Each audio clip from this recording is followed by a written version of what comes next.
Wa amma man khafa maqama rabbih wa nahan nafsa 'anil hawa fa innal jannata hiyal ma'wa.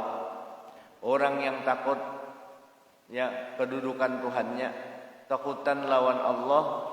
Siapa mereka? Mereka yang menggiring ilmunya. Orang takut kepada Allah, menggiring mengikut seberapa dalam pengetahuannya tentang Allah.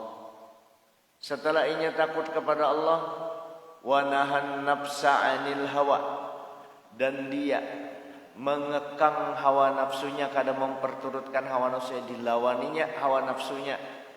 Fa innal jannata hiyal ma'wa, maka sesungguhnya surgalah tempatnya. Nah, jadi orang melawan hawa nafsu.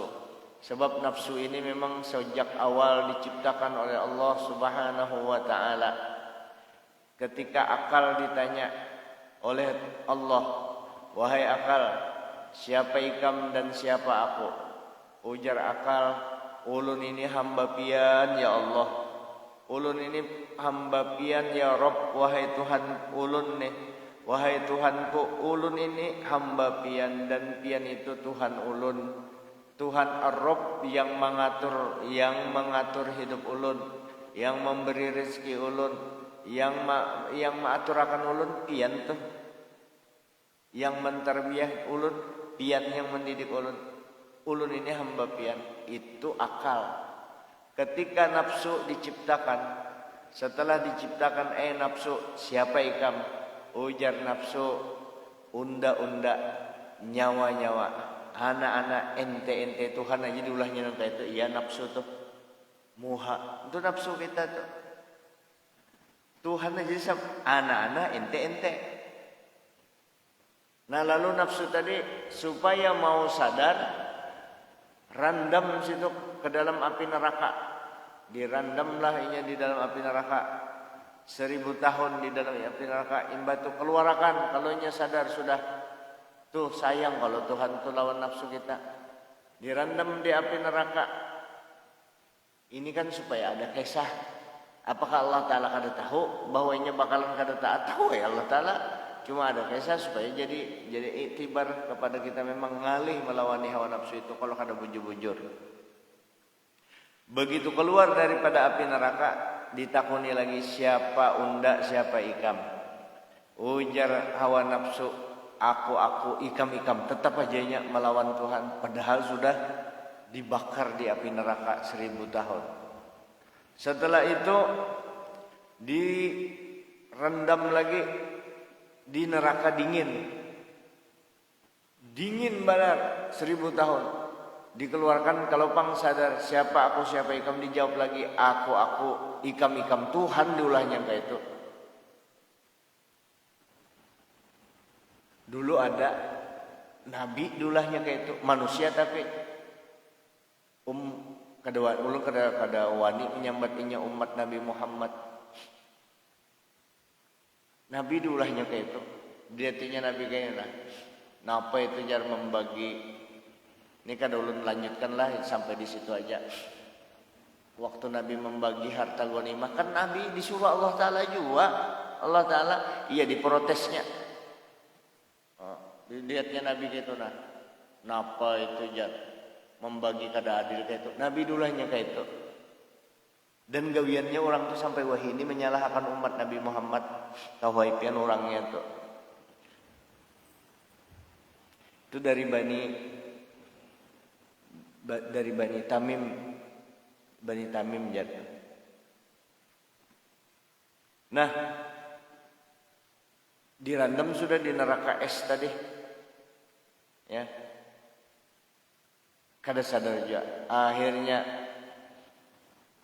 laparinya, diandak, disiksa, dilapari. Setelah dilapari selama 1000 tahun keluar. Hei nafsu, siapa ikam, siapa aku? Ulun adalah hamba pian. Pian adalah Tuhan ulun yang maatur ulun. Nyarinya mau tunduk. Jadi dilapari juga. Tapi mengurangi lapar itu jangan juga. Kalau lapar kan dilihat-lihat juga diri kita. Ya. lapar. Seorang mahir makan 3 piring, lalu dikurangi langsung 2 piring, bahaya. Sedikit-sedikit mengurangi. Imam Ghazali itu kan mengurangi sedikit-sedikit. Nah, bertahap menguranginya. Itu mengendalikan hawa nafsu itu ya di Ramadan ini. Qala al-muallif rahimahullah ta'ala wa nafa'ana bihi wa bi ulumihi fid dharain amin. Qala ba'duhum, berkata sebagian ulama, arif billah ar-rasikhu fil ilmi, orang yang pintar, orang yang mendalam ilmunya, tanda orang itu berilmu bagus. Man wujida fi ilmihi arba'ata asya, orang yang ditemukan pada ilmunya itu 4 sesuatu. Ada 4 sesuatu. Dari 4 sesuatu ini menunjukkan bahwa ilmu orang itu mendalam. Ilmu orang itu bagus. Rasikh, bujur. 1, at-taqwa bainahu wa bainallah. Kelihatan. Kalau orang udah bisa ilmu, kelihatan ia bertakwa antara dia dengan Allah. Apa arti takwa? Orang ini menjalankan perintah Allah, menjauhi larangannya. Apa kepala perintah kodiannya? Yaitu sembahyang 5 waktu. Kelihatan aja orang. Ini orangnya berilmu, tapi sembahyangnya diperhatikannya. Tambahnya lagi berjamaah, ada terus di masjid berjamaah. Nah itu tanda ilmunya, ilmu yang berisi ilmu tadi nih, orang alim tadi, rasikh tuh ilmunya mendalam. Takwanya kelihatan. Apalagi arti takwa itu? Takwa itu menjauhi maksiat, menjauhi yang dilarang Allah Subhanahu wa taala. Beribadat tuh penting, lebih penting lagi menjauhi yang dilarang oleh Allah taala. Beribadat penting, lebih penting lagi menjauhi yang dilarang Allah Subhanahu wa taala. Menjaga kesehatan tuh penting. Menjaga kesehatan, sehat itu penting, tapi lebih penting lagi menjauhi yang mengakibatkan kita kada sehat. Kalau orang kena penyakit, berobat itu bagus. Tapi kada memakan pemantang obat itu lebih penting lagi. Imam Ghazali menyebutkan, kalau di India, kata beliau, Imam Ghazali waktu itu kalau kada salah di sekumpul atau di keraton, waktu guru membacakan Ihya Ulumuddin, Imam Ghazali menyebutkan di antaranya supaya penyakit itu kada terbulik lagi, pemantangnya, larangannya di dalam penyakit itu jangan digawe. Karena penyakit diabetes, apa gula, makan gula 1/2 kilo sehari, kayak apa ada Atau ini kan yang sering di masyarakat kita, makan aja jangan kada apa-apa itu. Jangan takutan, kita takut dengan Allah Ta'ala juga. Bukan nangka itu Allah Ta'ala memandangkan di situ ada penyakitnya. Dokter itu kan ilmunya dari Tuhan juga menunjuki. Dan Nabi juga kan memandangkan perut yang sekarang, perut yang halal hibak di perut itu kan kada bagus juga. Artinya dilihat sudah itu kan ada rambu-rambunya. Amun kita menantang ngarannya, menantang penyakit, kecuali sampean kada mengeluh, makan di situ sampean ada baharitan, darah tinggi apa segala penyakit, makan pemantangnya, tapi pian kada merasa sakit atau kada merasa kan itu aja kan sudah salah ente. Bukan ente pang kita nih sakit,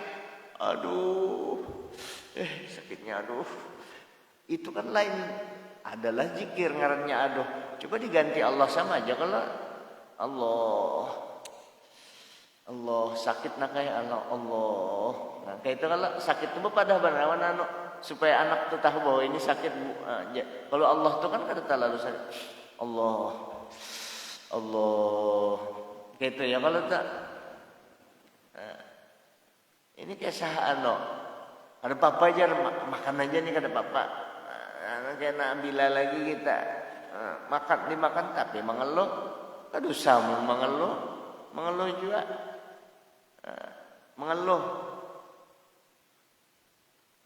Nah jadi kembali, jadi orang rosih fil ilm tadi terdapat pada ilmunya itu takwa antara dia dengan Allah. Kemudian wat tawadhu'a baina wa baina khalqihi. Kelihatan lagi ilmunya itu mendalam, orang itu dalam ilmunya, yaitu inya rendah hati di antara dia dan di antara makhluknya. Inya rendah hati, tawadhu, merasa bahwa dia itu lebih baik orang daripada aku. Kalau yang tua melihat yang anom, ujar yang tua, aku lawas benar hidup banyak mana dosa ini yang anum kada berdosanya.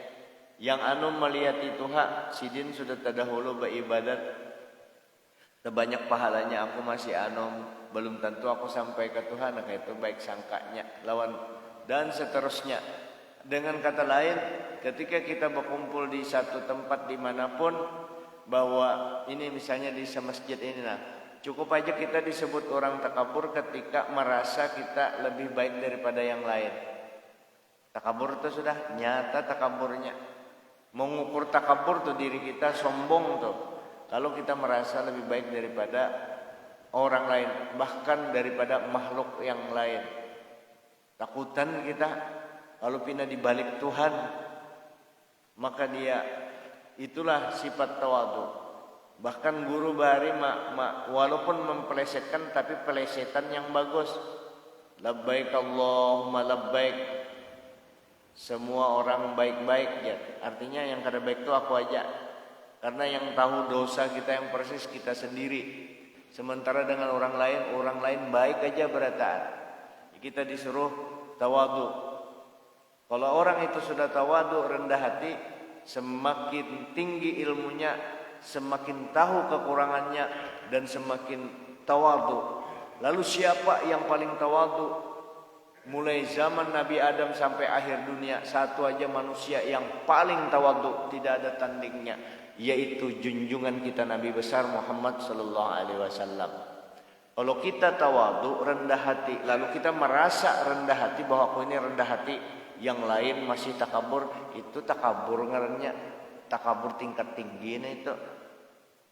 Aku tawadhu sudah jadi, yang lain kulihat masih yang kekait itu aja kadada anunya sombong aja masih, aku aja yang tawadhu di hatinya nang kayak itu takabur asli itu.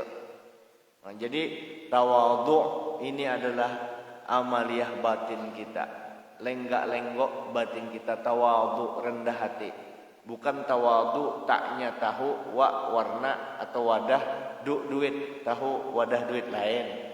Nah, jadi tawadhu itu rendah hati. Dua sudah. Yang ketiga, wazuhda bainahu wa bainad dunya. Zuhud antara dia dan dunia. Apa aja zuhud itu? Zuhud dari harta. Zuhud, apa arti zuhud? Yang ada dibagi, yang kada dicari, itu zuhud. Yang ada dibagi, yang kada dicari. Maksudnya kayak apa? Mencari juga duit, cuma kadang kayak orang mau itu bujur-bujur beh. Zuhud ini kada ketujuh bujur asli dengan dunia kada ketujuh. Lalu kayak apa? Inya mengumpulkan dunia itu sekadar gasan manusia sugih-sugihnya supaya bisa bersyukur kepada Allah, supaya nyaman beribadah kepada Allah, supaya membantunya ibadah menghadap Allah Subhanahu wa taala. Karena perlu banyak duit kita di akhir zaman ini, perlu banyak duit. Bukan kada ketujuh dengan duit, harus ketujuh kita dengan duit. Cuma kada dijadikan, kada sampai menjuhud di situ. Ya, kada dijadikan tujuan utama. Jadi zuhud di harta, kada ketujuh di harta. Ada bisi harta, rumahnya berpuluh-puluh rumahnya, mobilnya berapa puluh, duitnya aja berapa triliun di bank, tapi kada ada di hatinya kawalan kayak itu. Mudahan kawan zuhud ini antara dia dengan dunia, nya zuhud. Terus ada lagi zuhud di pangkat. Zuhud di pangkat. Ini orang zuhud di pangkat nih. Kalau orang ini zuhud di pangkat nyaman nih. Kalau umpat jadi caleg, jadi wali kota, gubernur, calon apa aja, nyaman namanya zuhud. Zuhud ini kada katuju di pangkat, tapi ini hendak juga umpat. Lalu umpat tapi ini ada zuhudnya, belajar paham ilmu zuhud. Begitunya kada jadi kada stresnya. Kepikiran juga cuma hilangnya kan memang ada hendak kalau tuh ada hendak. Cuma karena ada ilmu zuhud amannya. Alhamdulillah selamat aku. Kenapa selamat? Selamat kada jadi. Alhamdulillahnya kada jadi ini 10 kali alhamdulillahnya kada jadi. Amun aku jadi sekali aja. Amun aku jadi alhamdulillah aku kawa beribadah melalui legislatif apa ngarannya itu ya, legislator kah apa ngarannya. Nah, jadi anggota DPR minta aja kawa aku berpahala di situ, beribadat di situ. Kalau kada jadi alhamdulillah juga aku kada jadi aku ditakuni Allah taala. Kalau aku jadi anggota DPR Samarinda berarti sekitar 900 ribuan di pundakku ini tanggung jawab kalau ada apa-apa. Jalanan itu gara-gara seharusnya DPR turun tangan kada maanui inya bagian di situ kada inya sibuk dengan inya seorang hadangi kam hadangi di akhirat. Ayo nyaman kalau tuh kada jadi lalunya kada jadi kan apa aman aja karena ada ilmu zuhudnya di pangkat tadi. Ilmu zuhud bukan dilarang, kada dilarang, tapi kalau ada ilmu zuhud kira-kira